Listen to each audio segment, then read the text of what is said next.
What's going on, everybody? Welcome to the Pace Studio here in Midtown Manhattan. We are really, really lucky and happy to be joined today by Josh Ritter. Hello. And he is joined on bass to my left by Zachariah Hickman. Guys, thank you so much for coming and playing for us today. Thanks for having us here. This is Yeah. awesome. So, Josh, you got a new album. It's coming out September 22nd. It's called Gathering. Yeah. And we're going to be lucky enough to hear some songs from that today. Yeah. So tell us a little bit about the first one you're going to do. All right. This first song is called "Feels Like Lightning." It was just and it just happened all at once. This shot. Ready?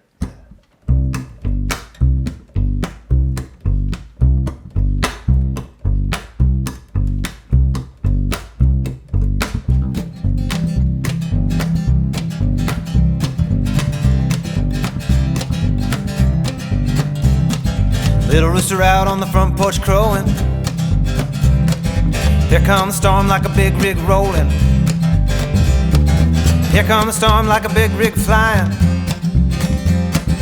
Every load of damn it split the sky. And oh, my little heart's in trouble. Feels like it just might explode. Why they call it love? Oh, it feels like lightning. I'm out in the open and the wind starts blowing. I don't know any which way I'm going.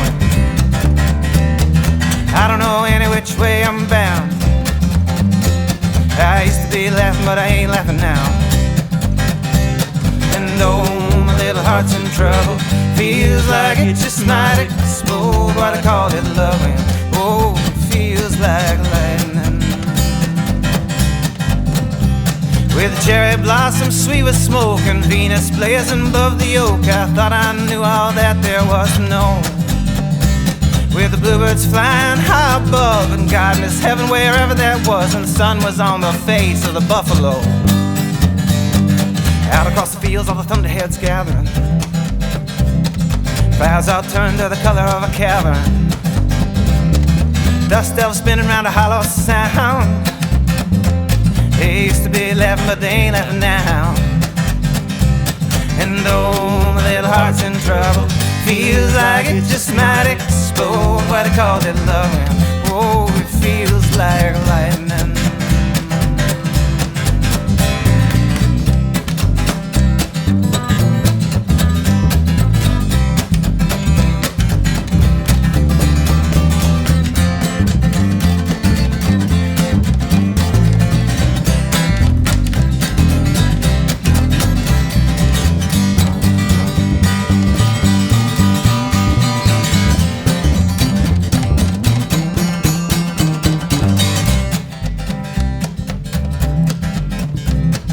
This ain't any kind of storm for chasing. He's gonna catch up to you now, slow racing. He's gonna catch up to you now, by and by. He's gonna make you feel good, gonna make you cry. And oh, my little heart's in trouble. Feels like it just might explode. Why they call it loving? Oh, it feels like, oh, my little heart's in trouble. Feels like it just might explode. Why they call it loving? Oh, it feels like lightning. It feels like lightning.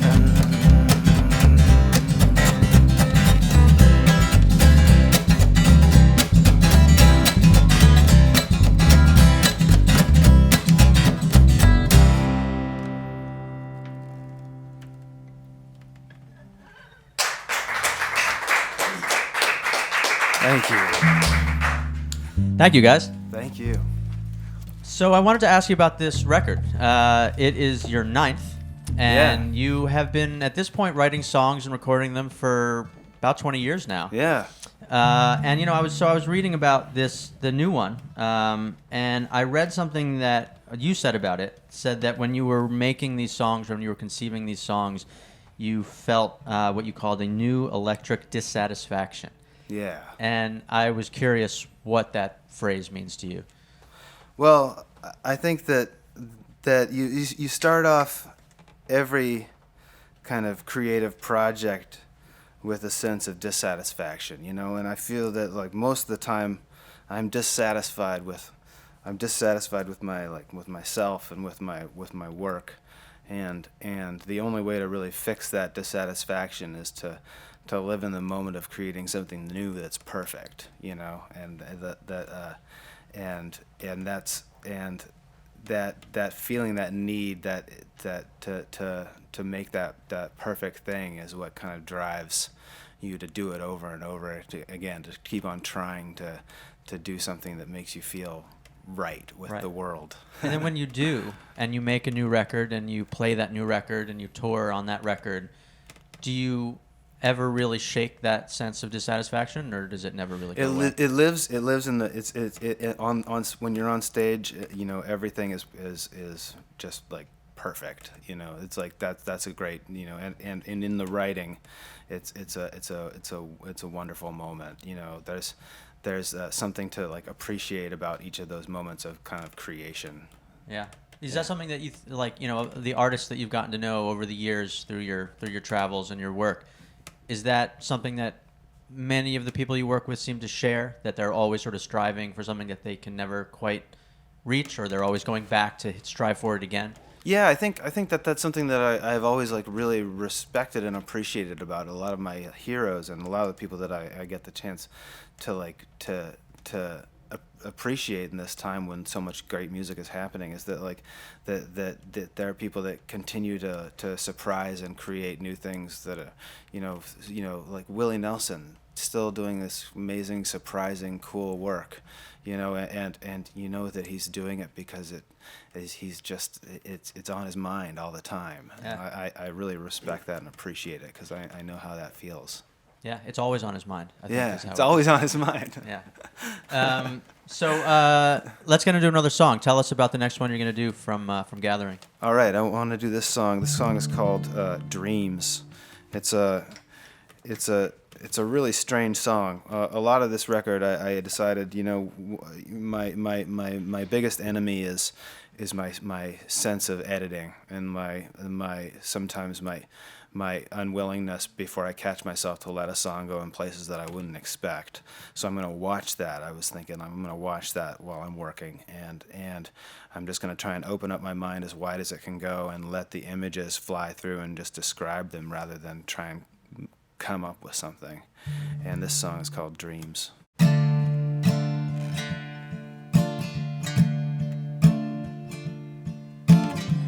All that I felt on the first time it happened was the feeling of something bad coming true. One day I was happy, one day I was laughing, then somewhere a chain snapped, like that I was loose. Why don't anything give me the joy that it used to? Why don't anything feel as real as it once was? I feel so sad, but that ain't how I choose to. It shouldn't have to hurt so bad, but it does. The dreams keep coming, but the dream done gone. Dreams keep coming, but the dream done gone. Dreams keep coming, but the dream done gone. Dreams keep coming, but the dream done gone. It was a summer night when I found my religion. I was under the tent, I was struck by the palm, and the Holy Spirit rained down upon me a vision. I felt better a little while, but then it was gone. I went to the mountains and I went to the cavern. Washed myself in the river and I waited on love, but I was lonely and dark as the moons around Saturn. Yeah, darkness for miles was all that there was. It was after the Lord and me parted ways that I found her. She was taking pictures of people who came into the mall, and she took my portrait as well as she could do with someone who seemed to be not there at all. I stayed with her a while and I called myself happy. I clung to her hands and her hair and her mouth, but like every man who finds out he is drowned, and I held on to her heart till I just wore her out. The dreams keep coming, but the dream done gone. Dreams keep coming, but the dream done gone. Dreams keep coming, but the dream done gone. Dreams keep coming, but the dream done gone. So I took off south like the beat of a bat wing. I fell in with his boat salesman and a kid. One carried the nails for his own crucifixion, the other one seemed to screw up whatever he did. The kid always loved me like I was his neighbor. He asked all about me and my life on the road, and the Boat salesman, when he found out he wasn't a savior, shot himself in the head in a Key West payday loan. I got jobs and I lost them like the beat of a drummer who lost sleep and got drunk. I couldn't see through his tears, and just how I survived I cannot even remember, but I know that it lasted a couple of years. I moved down deep into the jungle during those days. I existed on oranges and oxygen, but I was carrying a sadness against which even the old ways reached their limits of power and could not defend. The dreams that keep a-coming, but the dream done gone. Dreams that keep a-coming, but the dream done gone. Dreams that keep a-coming, but the dream done gone. Dreams that keep a-coming, but the dream done gone. Dreams that keep a-coming, but the dream done gone. Dreams that keep a-coming, but the dream done gone. Dreams that keep a-coming, but the dream done gone. Dreams that keep a-coming, but the dream done gone. I wandered through temples covered over with saint days. I wandered through drug labs and kidnaps and graves. I tried my best to meet death by the Jaguar or AK. I was covered over with grief, and by this I was saved. When I was up, I saw the connection between all things. When I was up, I was so high up above that the whole world appeared to me electric and thrilling, with the fineness of lightning and the sweet milk of love. When I was down, the whole world melted in burning black plastic wherever I chanced to be. And all that I was just was some kind of a tragic mistake that had somehow crawled out of the sea. How long till I'm free of these devils that bind me? How long till I live the life that I have? Can I outstrip a creator who searches and finds me, then leaves me with demons that I already had? Dreams that keep a-coming, but the dream done gone. Dreams that keep a-coming, but the dream done gone. Dreams that keep a-coming, but the dream done gone. Dreams that keep a-coming, but the dream done gone. I went to a doctor who sent me to a doctor who sent me to a doctor who sent me to a room, and that's where I waited with the world and around me and the voices in my head spinning round in a tomb. She gave me a bottle and I took what was in it.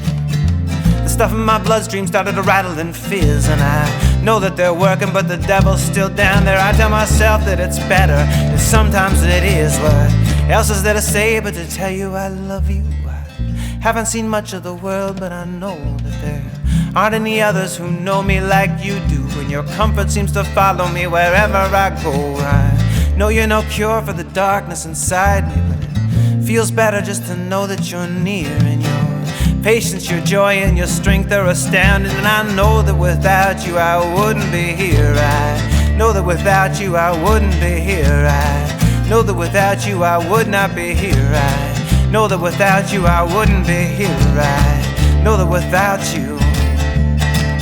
Dreams that keep a-coming, but the dream done gone. Dreams that keep a-coming, but the dream done gone. Dreams that keep a-coming, but the dream done gone. Dreams that keep a-coming, but the dream done gone. Dreams that keep a-coming, but the dream done gone. Dreams that keep a-coming, but the dream done gone. Dreams that keep a-coming, but the dream done gone. Dreams that keep a-coming, but the dream.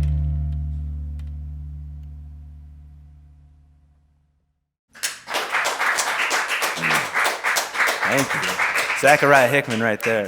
Thank you, guys. That really is an amazing song. Thank you. Thanks. So tell me, I'm going to scrap the question that I was going to ask you, and I'm kind of curious about that song. So where did that come out of, and how was it something that you recognized as being different, but different worth pursuing? Wow. Well, the song came out of like what I would call a poetic extrapolation of life experience. It's like one of those like things that you recognize that's a seed of something that you recognize in yourself and kind of blow up to extreme proportions. It was very hypnotizing to write that song for myself, because there's a few times when I allow myself some autobiography, and I don't think it's something you should use very often, but you should use it about things that matter, and when it happens, when it's like time to write about yourself a little bit, it's sort of like describing the color of a river as it goes by. You're just describing exactly what you see, and trying not to change anything. And what comes out is hopefully like an expression of something that's at least relatable. Yeah. Yeah. It's a very literary song, I guess you could say. It's poetic. Thank you. I know that writing is something that you have done extensively in Yeah. your career, in your life. Also, painting. You did the artwork.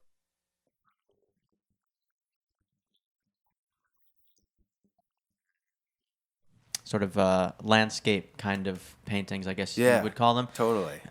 So I'm curious. Then you produce all this art. It's all kind of an expression of your creativity. Do you ever sort of envision a time where music is not the primary channel that you express yourself through? Any of these other things could like overtake it? I don't ever think that it could. I think that for some reason the music is in songs are they seem to help me in a way that's like nothing else can. I feel that with most of the time with even speaking, I have to like write it down, make it rhyme, and memorize it before I know what I want to say about anything.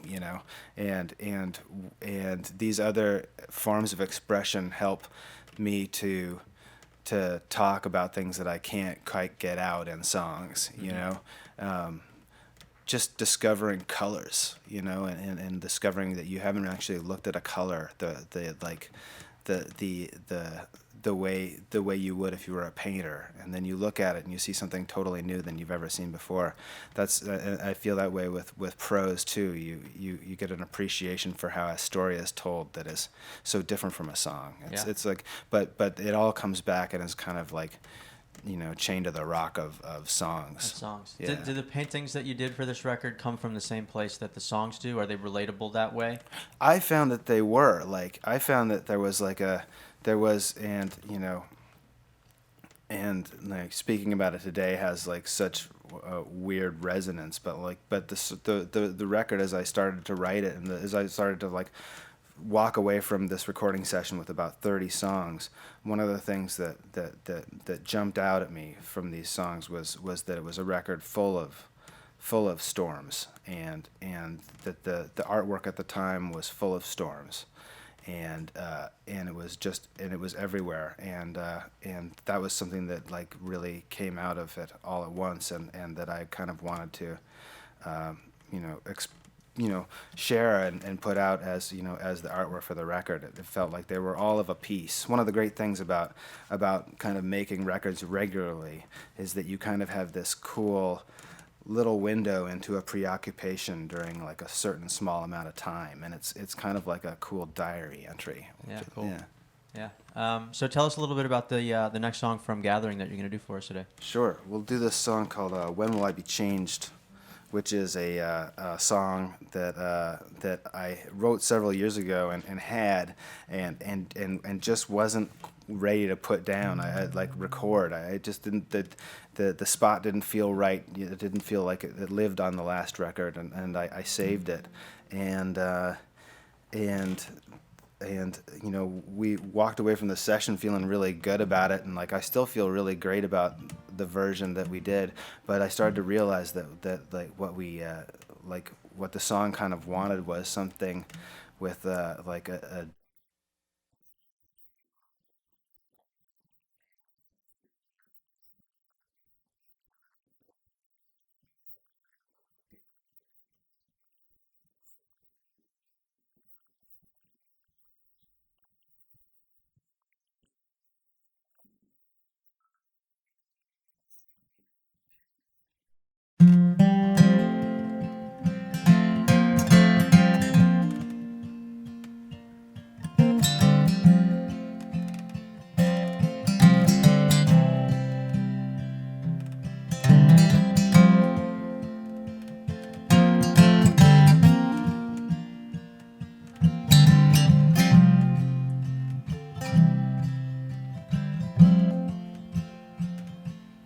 I've been told there is a power in the blood.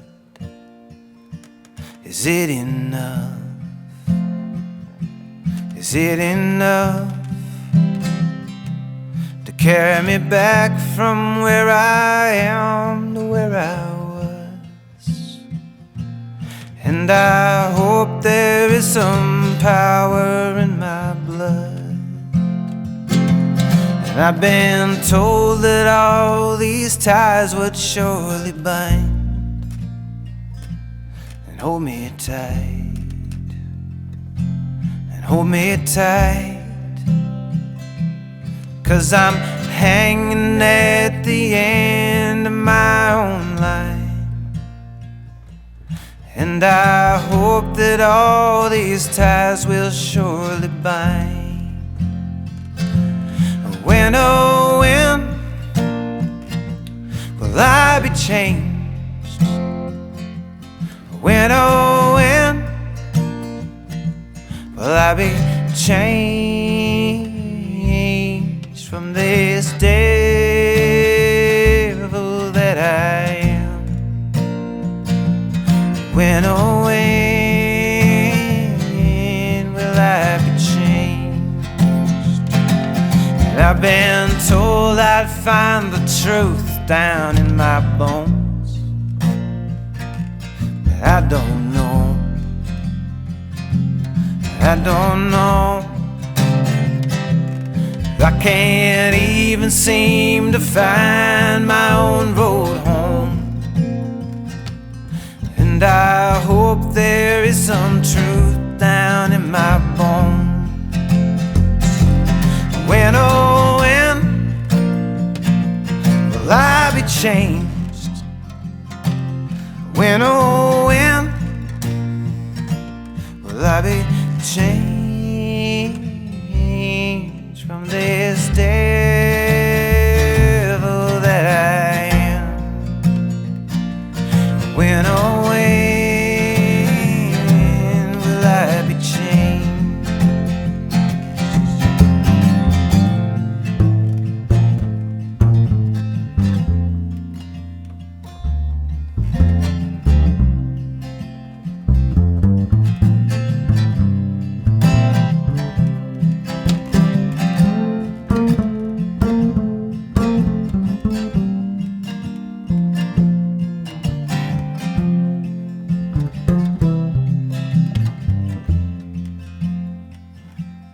Oh, I hope that in this green and peacefulness you let me stay, you let me stay. 'Cause even a poor serpent needs a place to rest for a while as he is waiting to be changed. When, oh, when will I be changed? When, oh, when will I be changed from this devil that I am? When, oh, when will I be changed? When, oh, when will I be changed? When, oh, when will I be changed?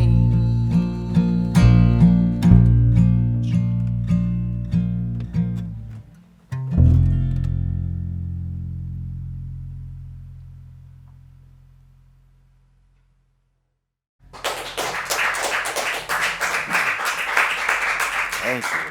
Awesome. Yeah, thank you guys. Zachariah. So I know.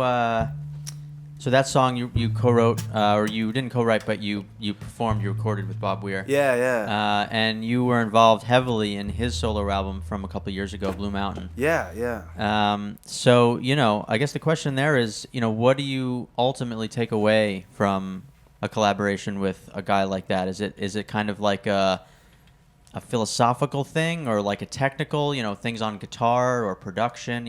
What really was the most, what was the most educational aspect of all that for you? For me, it was working with the experience was like so illuminating. That I have to say that like Bob Weir figures out how to capture the moment like nobody. Like it's and I think maybe that's one of the things that's so that the magic of the Grateful Dead was like this capturing of a moment, which is so cool and difficult to do, and it's just like they're catching fireflies the whole time. It's like it's an amazing thing, and that's and working with Bob was like learning to like discard kind of my approach to writing and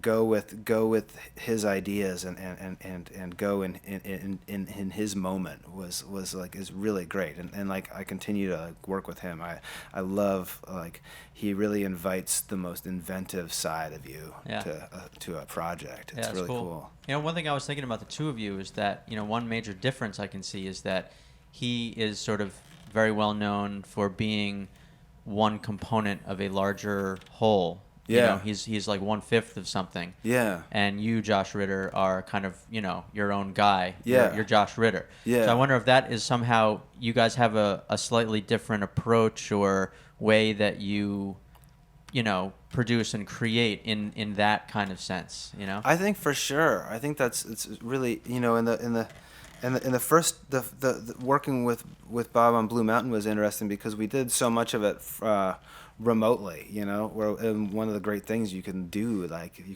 can work so easily remotely.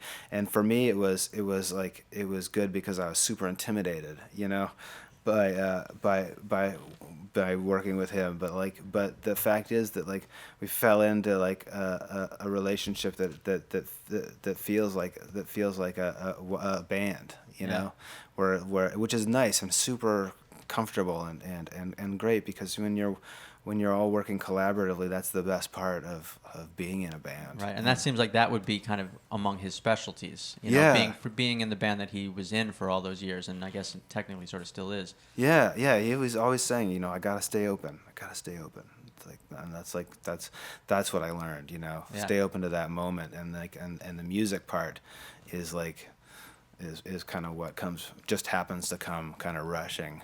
Yeah. Yeah, cool. So you guys are going to do one more for us from Gathering. Sure, yeah. Tell me about what that one's going to be.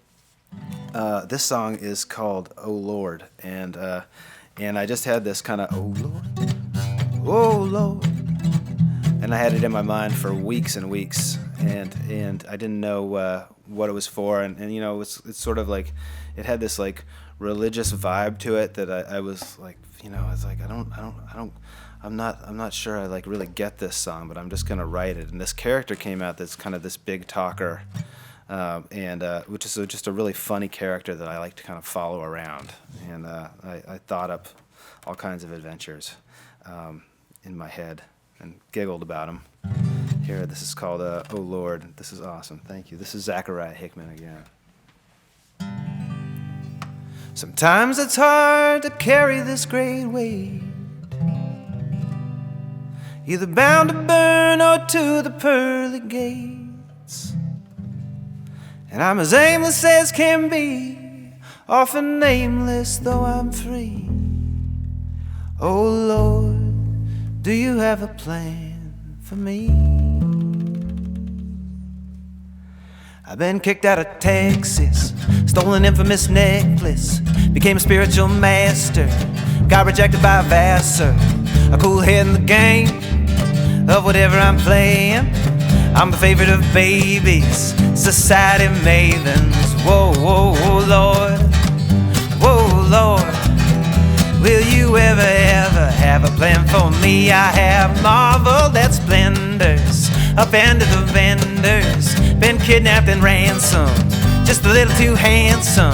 And more than a few times I've lived without sunshine, and yes, I've wondered, should a life be a lifetime? Whoa, whoa, whoa, Lord, whoa, Lord, will you ever have a plan for me? I'm dedicated to freedom, the American Legion. I've been invited to Paris by a real Parisian.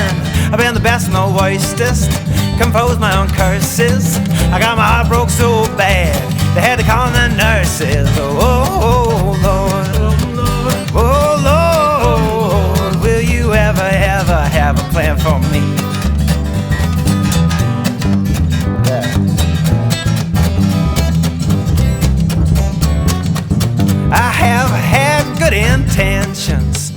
cold-blooded pretensions. I've been the subject of rumors at the party conventions. My features harmonic, wisdom Solomonic.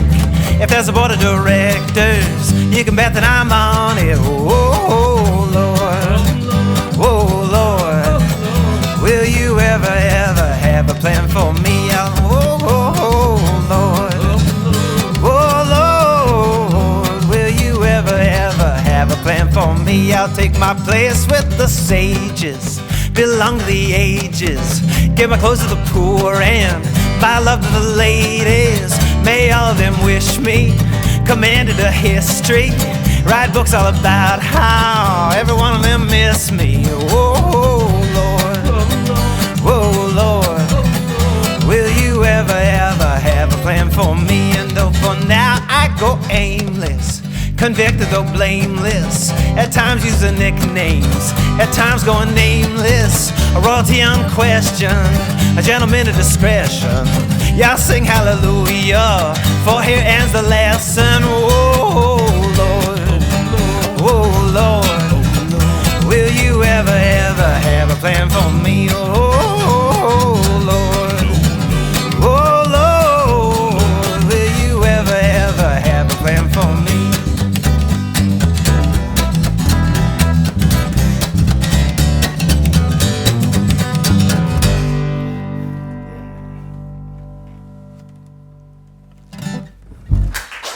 Awesome. Great. Guys, thank you so much. Thank you. Yeah, this the is songs awesome. sound really, really great. So Josh Ritter and Zachariah Hickman. The new album is Gathering. Yeah. And it is out September 22nd, so right around the corner. Yeah, it's So coming up. I encourage everyone to go pick that up. And you guys are headed out on tour, I think, out to the Midwest We're going next. Is that right? all over the place. Yeah, everywhere. Everywhere. It's going to be a fantastic time. It's just the best. Great. And the dates for that, I think, are on joshritter.com. Yes, Yeah, so everyone yeah. can check them out there. Totally. So, guys, thank you so much again for coming to Paste Studio and playing for us today. Thanks for having us here. It's amazing. Yeah, it's our pleasure. And congrats on the record. And come back anytime. Rock and roll. Thanks, everybody.